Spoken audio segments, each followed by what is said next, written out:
All right, Mo, it's I Pick the Topic Tuesday. Start picking. First up, Volquez for Street. Your thoughts? The Denver Post reports the Reds and Rockies talk and trade. It would appear to be unlikely. Edinson Volquez to the Rockies. Closer Houston Street comes here. Guy who had 29 saves a year ago. First off, it's not going to break my heart if I never have to watch Edinson Volquez take 3 innings to throw 110 pitches ever again. At the same time, it's going to be viewed as a trade of closers. Coco goes away, Street comes here. This is what I want to know. I'm getting a closer who is younger and less expensive, but not as good, who could walk away soon. I want to know if I'm getting a closer who gives up more hits, who gives up more homers, who has a higher whip, how are we making up the difference in money? The money I was spending on Coco, which was about 11 to 12 mil, 8 million on Street, what's happening with that 3 or 4 mil? If I'm getting a closer who's less expensive but not as good, does that money that I was paying Coco, does it get used to make the team better? Does it get reinvested into players we already have now? How is that being used? That's what I need to know before I really form an opinion on the trade. But Houston Street last year was not as good as Francisco Cordero. All right, college football. Who wins the Heisman? Probably Andrew Luck. It seemed like it was kind of preordained. The guy's been just a snowball of publicity for the last 14 months. That would be my guy. Frankly, I would give my vote to Isaiah Peed. No, I mean, Andrew Luck, quarterback, they lost one game. Statistically, you could argue he's not as good as maybe he's made out to be.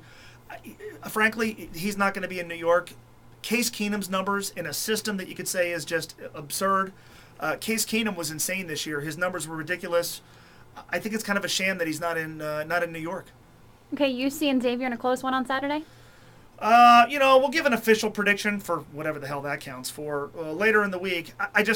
Xavier's at home. They've got the best player. They've got the better bench. All right, last question. Okay. How does it feel to be an NFL owner right now? It feels a little empowering, although I wish I would have known before I bought my Green Bay Packers stock today that I'm not allowed to bet on NFL games anymore. And I think I need to know, does that include fantasy football? I'm in an ESPN Pick'em League. Am I not allowed to do that when I go to Vegas and make future bets on the Bengals, which I always lose?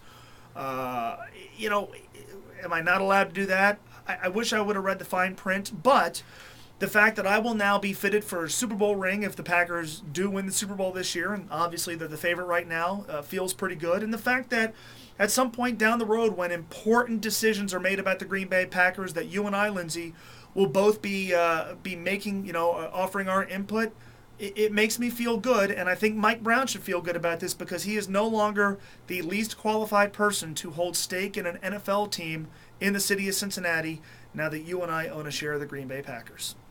All right, email me, mo@espn1530.com.